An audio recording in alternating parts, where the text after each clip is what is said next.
How did you start up in this here game? You know what I mean? Like, how did you get to the point that you are at now, working at Power 105? Oh, man, I mean, that's a long story. Not really, though. But Give me the shortened version. Well, you know, I grew up in Moncks Corner, South Carolina. Okay. And, you know, I was a knucklehead. And, you know, I was, you know, running the streets, hanging with the wrong crowd, doing a lot of things I wasn't supposed to be doing, selling drugs, carrying guns, the usual. I hate to say the usual, but unfortunately for a lot of young black men in America, that is the usual.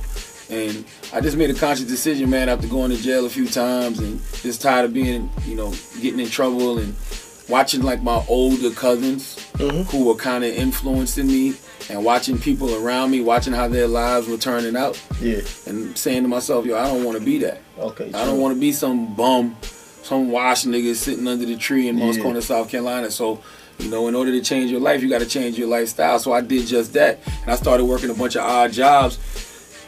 You know, bless me.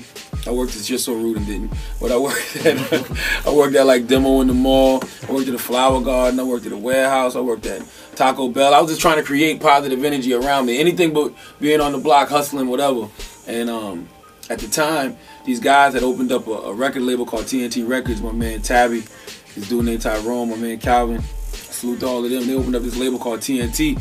So a bunch of us used to go there, you know, a bunch of us aspiring rappers and singers, and I met this dude named Willie Will, and Willie Will was a radio personality at Z93 Jams in Charleston, and I just asked him, like, yo, how'd you get in the radio? True. And he was like, I went down there and got an internship, and I was like, I don't got to be in school or nothing? And he was like, nah. Now, mind you, I'm 18 years old. It's 1998 in Charleston, South Carolina, so it's a little different. You know, I didn't have to be in college or nothing, but I went down there and got an internship, and that's how I got my foot in the door of the radio game. That was 98, and I haven't looked back since. Oh, true. So, I mean, one thing I know about you, and you know what I mean, like, I've been following you for a minute. And one thing I like about you is that through the jokes, everything you be going at, you be going at people, you be telling the brutal truth.